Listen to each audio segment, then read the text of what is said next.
Hello, my name is Dr. Ashley Evearitt and I am a staff counselor here at the USI Counseling Center.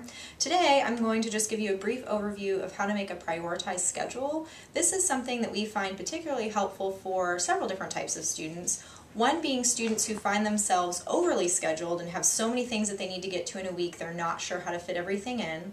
And this is also helpful for especially incoming students or maybe transfer students who have been maybe used to a more scheduled time. So somebody coming from high school, things are more scheduled out for them. So when you have more free time and downtime in between classes and you're more setting your schedule yourself, that can be sometimes hard to transition over to. So I'm going to show you several different examples of how to build this schedule and how to make it work for you.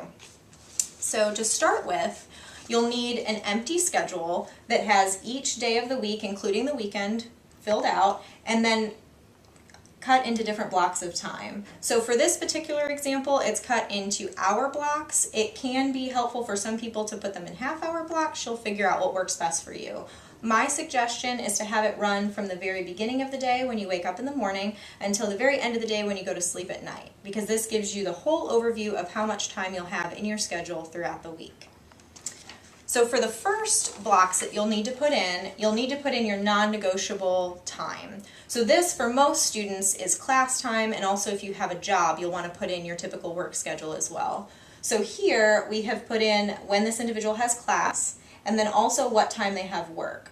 The other thing that's helpful when you're working on your schedule is to make each block the same color. So class here is blue, work is green. It makes it easier to visualize once we add more things in, what you're doing and how you're spending your time. So here are your non-negotiable times, so class time and work time.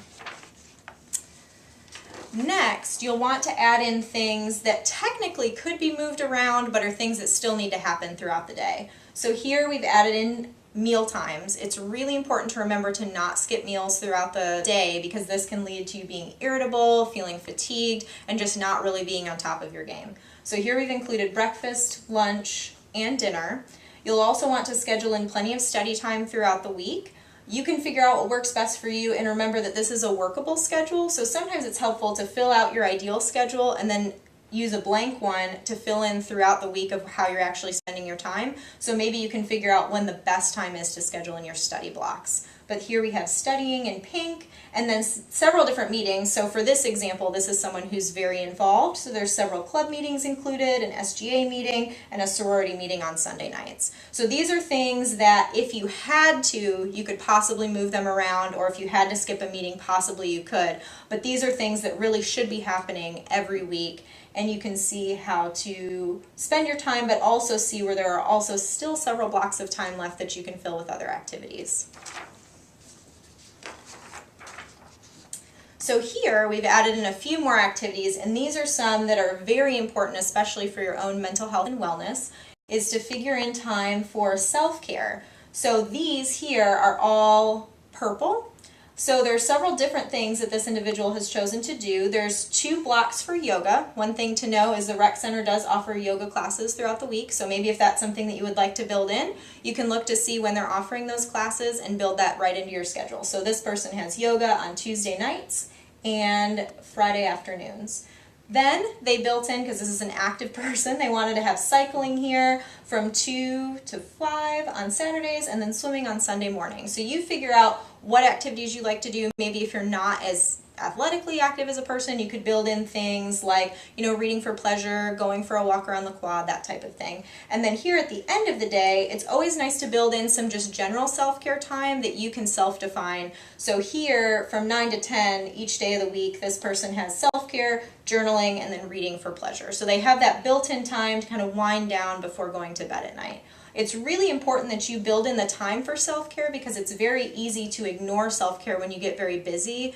But when you build it in just like a scheduled activity that you're going to be spending all of your other time doing, it's very easy to then make the time for what you need to be doing to care for your own health and wellness. So then, this is the best one because it shows you how you will still have time for Netflix, spending time with friends, those optional activities that do still add a lot of value to your week. So once you have everything else built in that you know you need to be doing, you can see in gray here, we have lots of different activities that are just general downtime, fun time, so time to watch Netflix, time to spend with friends, and I even put in a little block here to do laundry. So anything that you know that you would like to be able to do throughout the week that possibly could change times if it needed to. The one important thing to remember with your schedule is to leave some empty blocks. The reason for that is if you make your schedule overly rigid, so if you schedule out every single hour with no empty time, it makes it a lot easier to suddenly just drop the schedule because emergencies are going to come up, studying may run over, there may be, an opportunity to go out with friends, and so if you make it overly rigid, it's very easy to get away from using the schedule. So build in some empty blocks in there where you have some flexibility. So you can see how everything's built in, and then I like to also suggest that students put down a bedtime goal.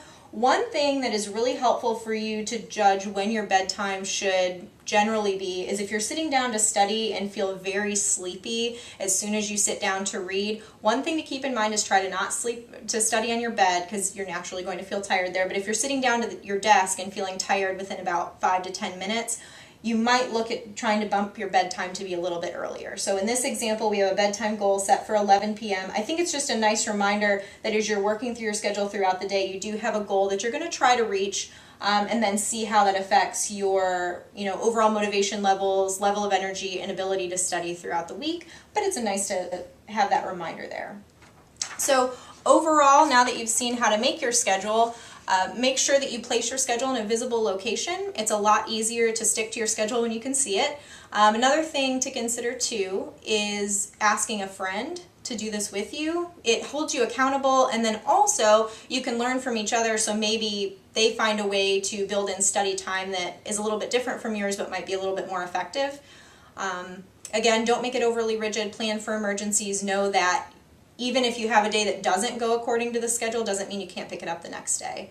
While you're studying, remember to also make time for breaks. I like to give the example of a 50-10 rule, so 50 minutes of studying and then 10 minutes for a break. Take that 10 minutes to stand up and stretch, maybe walk a little bit, grab a snack, that type of thing. If you try to study with no breaks at all, it's a lot harder and you're a lot less effective in your studying.